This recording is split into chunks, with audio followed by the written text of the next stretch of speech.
Olá, querido, tudo bem? Nesse tempo eu queria compartilhar com você um texto que se encontra em Salmos 128. A gente fez uma reflexão sobre Salmo 126, agora sobre Salmo 127 e hoje sobre Salmo 128, que é um chamado Cântico da Escadaria. Ou seja, quando o povo estava chegando no templo, subindo ali as escadas de Jerusalém até chegar no templo, eles entoavam esses cânticos que eram cânticos pequenos, que faziam parte da procissão do povo de Israel quando eles estavam indo ao templo fazer as suas orações e principalmente participando de festas. A gente já falou no livro de Salmos que haviam 3 festas muito comuns a Israel, que era a festa do Pentecostes, a festa dos tabernáculos e a Páscoa. Israel ia 3 vezes por ano, aqueles que podiam, aqueles que tinham condições, quase que obrigatoriamente, ao templo fazer as suas orações e levar suas ofertas e participar dessas festas em adoração a Deus. E nessas idas eles cantavam músicas, e essas músicas estão registradas no livro de Salmos, principalmente já na parte final. E esse cântico é o chamado Cântico da Escadaria, esse cântico em Jerusalém, quando eles iam subindo a cidade santa em direção ao templo. Salmo 128 fala muito sobre a ação de Deus benevolente e misericordiosa sobre aquele que teme ao Senhor e que anda com Deus. E é importante a gente prestar atenção de que o texto está falando sobre prosperidade. E a gente vai ler o texto e explicar um pouco a respeito desse tema que é tão interessante para a gente. O texto de Salmo 128 diz assim: Bem-aventurado todo aquele que teme ao Senhor e anda em seus caminhos, pois comerá do trabalho de suas mãos, será feliz e tudo te irá bem. Em tua casa, tua mulher será como a videira frutífera e teus filhos como o broto das oliveiras ao redor de tua mesa. Assim será abençoado o homem que teme ao Senhor. O Senhor te abençoe de Sião, para que vejas a prosperidade de Jerusalém todos os dias de sua vida, e vejas os filhos dos teus filhos. A paz esteja sobre Israel. O cântico aqui citado, ele fala justamente sobre aquele que tudo se resume no verso de número 1, quando ele diz: aquele que teme ao Senhor. Já falamos que esse temor não é medo, esse temor é quando você respeita a Deus e honra a Deus em tudo que você faz e anda justamente nos caminhos do Senhor, que significa aqui uma vida de obediência e fidelidade ao Senhor e tudo aquilo que Ele nos orienta. E aí, a partir disso, ele diz que, orientado pela boa mão de Deus e vivendo sob esse princípio, a vida deste homem colhe frutos positivos. Fala sobre o trabalho de suas mãos, fala sobre a mulher, fala sobre os filhos e fala que a bênção, a boa mão de Deus estaria sobre a vida destes. É interessante que no Antigo Testamento a prosperidade ela é distinta do Novo. No Antigo Testamento havia um condicionamento divino ou uma ação divina sobre Israel para que Israel fosse próspero e mostrasse para os povos à sua volta, especificamente, que o grande Deus de Israel era o Deus que sustentava o seu povo. A prosperidade no Antigo Testamento ela era uma forma de Deus mostrar a sua grandeza, o seu poder, primeiro, obviamente, ao seu povo, mas também para que isso servisse de testemunho desse poder e dessa maravilha divina, para que todos os outros povos, percebendo que o Deus de Israel é um Deus que cuida do seu povo e que este cuidado resulta em famílias abençoadas, tendo sempre uma boa colheita, filhos abençoados, esposas abençoadas, como ele diz, vitórias em batalhas, como muitos salmos vão dizer. Isso tudo simboliza a prosperidade, simboliza o cuidado de Deus sobre o seu povo. No Antigo Testamento, muitos deuses eram desafiados. Quando havia uma batalha de um povo contra outro povo, não havia só um confronto de exércitos, mas também havia, na mentalidade das pessoas no Antigo Testamento, um confronto entre deuses. Você vê isso registrado, por exemplo, em Davi lutando contra Golias. Quando Davi diz a Golias: você vem em nome do seu Deus, mas eu venho em nome do Senhor dos Exércitos. Então, a Bíblia relata várias vezes que os confrontos entre Israel e outros povos era também um confronto entre os deuses. Você vê, por exemplo, o livro de Juízes, os confrontos de Israel, os pequenos confrontos de Israel na terra de Canaã, quando parte de pequenos trechos da terra de Israel, algumas tribos ficavam, né, sujeitas a um certo domínio, uma certa sujeição a um povo. Você vê que esses juízes se levantam em Israel, não no mesmo lugar e nem na mesma tribo, mas eles se levantam para trazer libertação ao povo de Israel. Você percebe que muitos desses relatos sempre vêm no livro de Juízes imbuído das declarações das divindades que esses outros povos serviam, porque havia sempre um confronto entre os deuses dos povos e o Deus de Israel. Lógico que esse confronto é um confronto tipicamente da mente humana no Antigo Testamento, porque isso não se aplica de forma alguma. Nosso Deus é o Deus verdadeiro, nosso Deus, o Deus de Israel é o Deus, o Criador de tudo, não é? E todos os outros deuses não passam de criação humana ou muitas vezes até mesmo espíritos dos quais são criaturas de Deus da mesma forma e que de alguma forma são tão pequenos diante da imensidão e da grandeza do Eterno. Então a gente entende que não há um confronto, mas Deus muitas vezes permitia Israel sofrer por causa da desobediência, por causa do pecado, principalmente porque na história do povo de Israel a idolatria sempre tomou conta da história de Israel. Israel sempre trocou o Senhor verdadeiro por deuses tão pequenos e tão insignificantes e tão criação humana. Várias vezes aconteceu, tantas vezes, que Deus permitia Israel sofrer por causa justamente desse pecado. E vale lembrar que o povo de Israel sofreu o exílio, tanto o exílio assírio quanto também o exílio babilônico por causa disso. A Bíblia diz que, independente desses confrontos, Deus fez em muitos momentos, quando o povo buscou a Deus, se converteu dos seus maus caminhos e se inclinou a Deus, e o próprio Deus diz isso na criação do templo. Tem um texto maravilhoso que Salomão está todo festivo, que fez o templo, né? Fez a casa de Deus e estava agora consagrando a Deus uma festa, e Deus diz para ele, se vocês fizerem tudo errado, eu me retirarei da presença de vocês e vou permitir que vocês sejam castigados.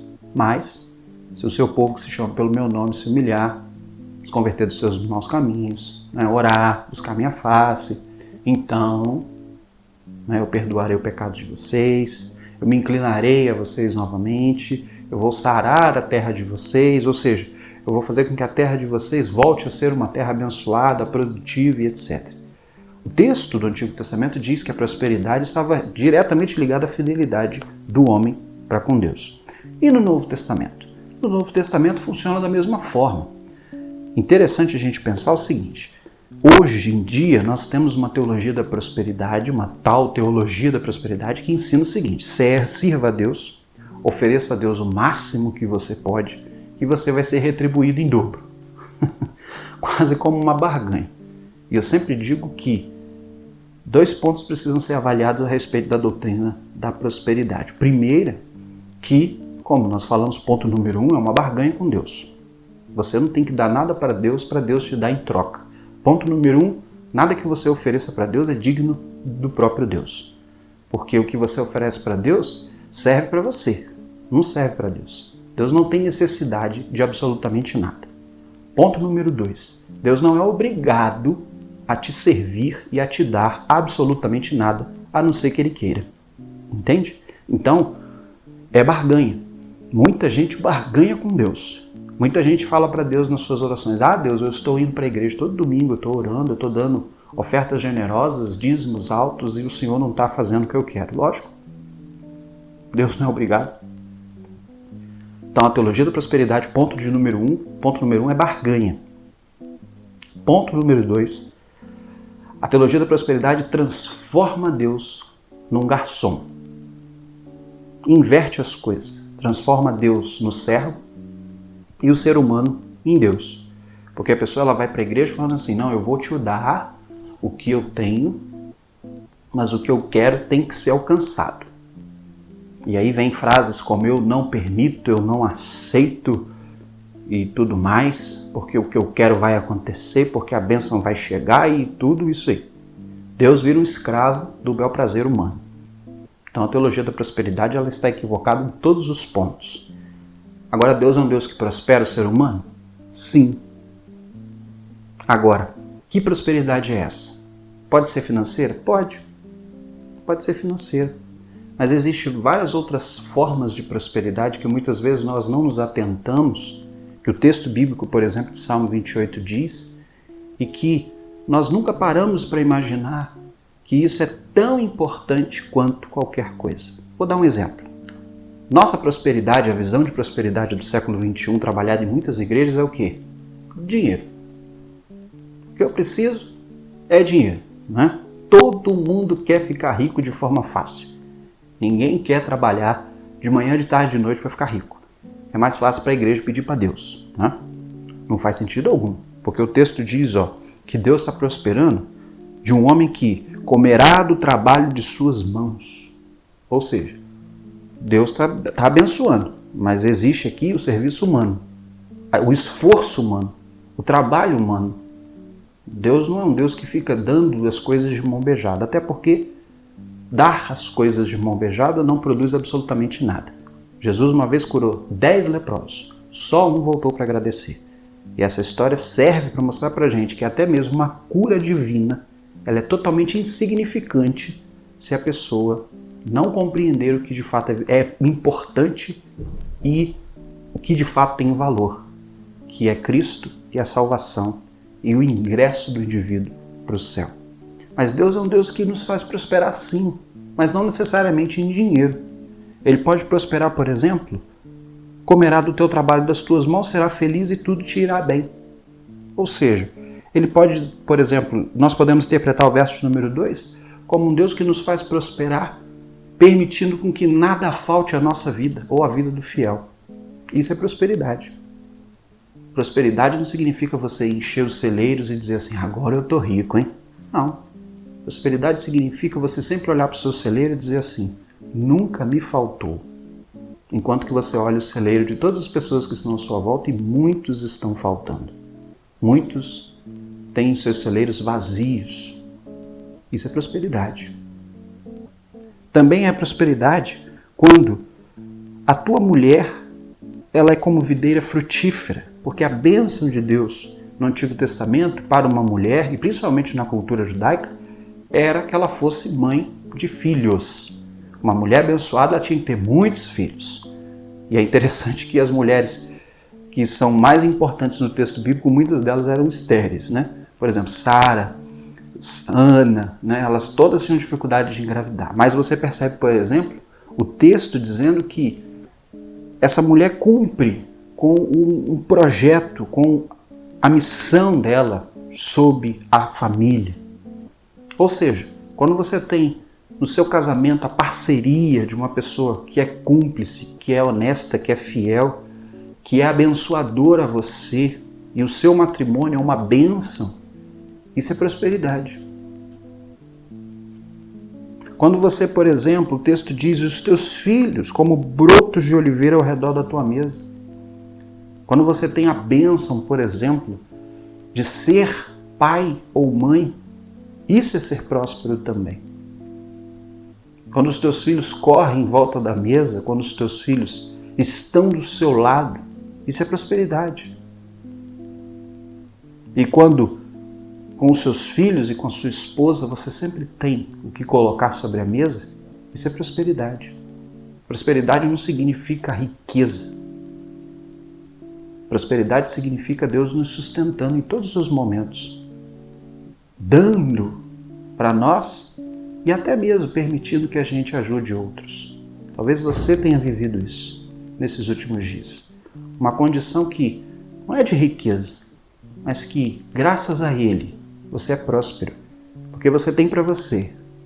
E você também tem pelo menos um pratinho de arroz e feijão para servir até mais de uma pessoa na sua casa. Até mais um visitante, um parente, um familiar. Isso é prosperidade. Prosperidade segundo Deus. O Senhor nos abençoa. Existem tantas formas de abençoar. Para que vejas a prosperidade de Jerusalém, existem tantas formas de prosperar a nossa vida. Prosperar nosso entendimento bíblico. Prosperar nossa santidade. Prosperar nossa comunhão com Ele. prosperar o futuro e as escolhas da nossa vida, da nossa família. Fazer o futuro da nossa geração e daqueles que nós amamos, os nossos filhos prósperos. Deus é um Deus de prosperidade, sim. Não de barganha. Nem um Deus que a gente troca as coisas com Ele como se Ele fosse um Deus de escambo. Não. Mas um Deus que nos concede o melhor, segundo a sua vontade, segundo a sua soberania, para que os planos dele sejam cumpridos na nossa vida. Em muitos momentos, nós até reclamamos com Deus. Em muitos momentos, nós somos desafiados pela vida humana a questionar a fidelidade de Deus. Mas eu quero desafiar o seu coração a você perguntar para você mesmo: você é próspero? Olhe para sua família, olhe para você, olhe para a sua vida, olhe para as ações divinas de bondade e de misericórdia sobre você e você vai chegar à conclusão que mesmo que você esteja passando a maior de suas dificuldades, você é próspero. Porque a Bíblia diz que Deus é fiel, sempre foi fiel e sempre será fiel com aqueles que buscam a Ele e a sua vontade. Vamos orar? Deus, nós te agradecemos porque o Senhor é fiel e o Senhor sustenta a nossa vida com o melhor. Nós te agradecemos porque o Senhor é misericordioso e tem nos dado o melhor. Nós clamamos porque sim, somos prósperos, porque temos a Tua bênção, temos, ó Deus, o cuidado, a Tua companhia, podemos, ó Deus, usufruir do nosso trabalho, podemos, ó Deus, ter os nossos filhos, há muitos, podemos, ó Deus, há muitos ter até os nossos netos, e nós te agradecemos porque isso é a Tua mão nos mostrando que prosperidade não significa riqueza, mas a bênção do Senhor sobre a nossa casa. E nós te agradecemos porque isso é obra de Tuas mãos, bondosas e de fidelidade, de amor, a Tua mão que é soberana e que sabe nos dar o melhor, até mesmo o que nós necessitamos e que nós nem entendemos, o que é de fato necessário à nossa vida e que nós nem prestamos atenção. Nós te agradecemos, ó Deus, e nós te agradecemos porque o Senhor é um Deus fiel que tem sustentado a nossa vida e tem nos dado muito mais do que nós precisamos. Nós te agradecemos, ó Deus, no nome do Senhor Jesus. Amém. Amém. Deus abençoe a sua vida, querido, em nome de Jesus.